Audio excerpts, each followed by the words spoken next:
Muli po, magandang araw po. Ako po si Madam Jing Tarot Reader, and then dun po sa mga gusto pong magpa-private reading, pa-message po ako sa aking account, and then dyan po sa aking number.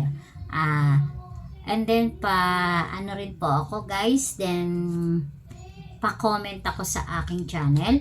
And then ngayong araw po, para sa inyong baraha ay para kay Aries, Leo, Aquarius. Yan po yan, tatlong po yan ang ibibigay ko pong zodiac sign ngayong araw na po to.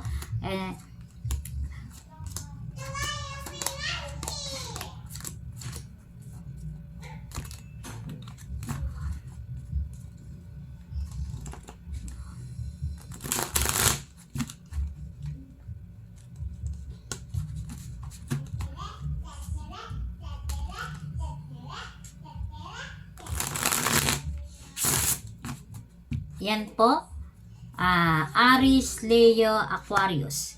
Sinasabi po dito ng inyong mga baraha ngayong araw pong to na si Aries, Leo, Aquarius ay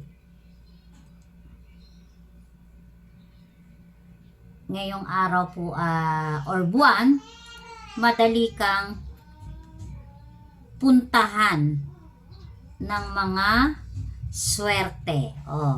Sinasabi po ngayong araw, kayo po ay madaling puntahan ng inyong swerte.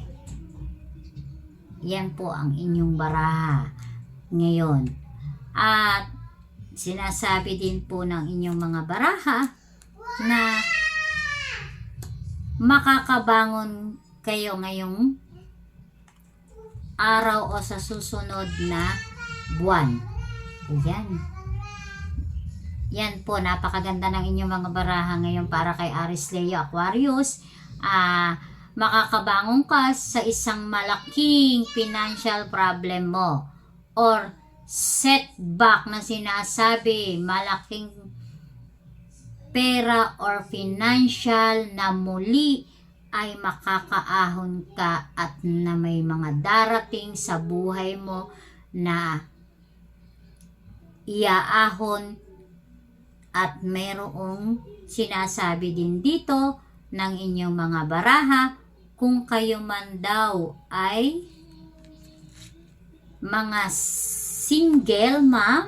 Ayan po siya, kung kayo daw ay mga single mom or single dad na may mga karanasan or pinagdaanan sa financial, ngayon pong buwan or araw na sa susunod pang mga buwan, ay wag na raw kayong magpatumpik-tumpik sa mga binabalak nyo or iniisip nyo upang simulan gawin ninyo na ang nasa puso nyo at makaahon kayo. Umpisahan nyo na ang mga pagpasok ng swerte ninyo. Sabi nga ng mga baraha, ikaw ay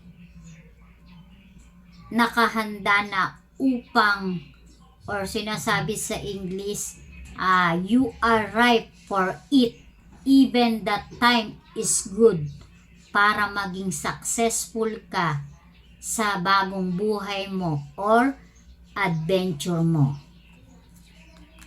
And then sinasabi dito pa ng mga baraha ninyo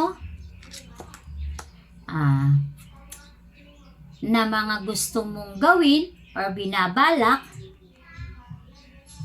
at paniwalaan ka sa sarili mo para matupad. Maniwala ka sa sarili mo o paniwalain mo yung sarili mo para matupad mo ang mga nais mo, at wag na wag ka raw masyadong makikinig sa mga nasa paligid mo. Ayan, sinasabi ng mga barahan nyo guys, wag na wag daw po kayong makikinig sa mga nasa paligid mo sapagkat sila ay sisirain ka na naman nila na kung ano yung ginawa nila sa'yo sa nakaraan mo, kaya ka nawalan or bumagsak because nakinig ka ng mga nasa paligid mo. Pinakinggan mo sila.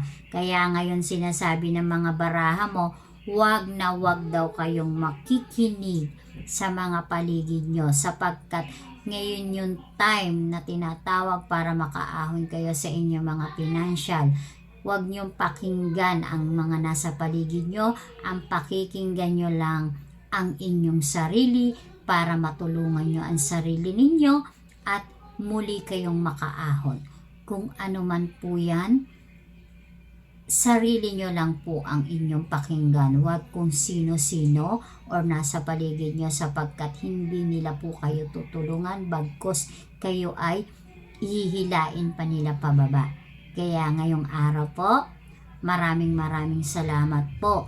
Ngayon, pakinggan nyo po lahat hanggang sa dulo ang aking inyong mga baraha para po kayo ay maliwanagan. Maraming salamat po muli sa inyong lahat.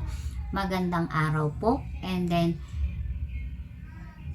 paki-follow and then subscribe po ako sa aking channel. Maraming salamat po sa inyong lahat.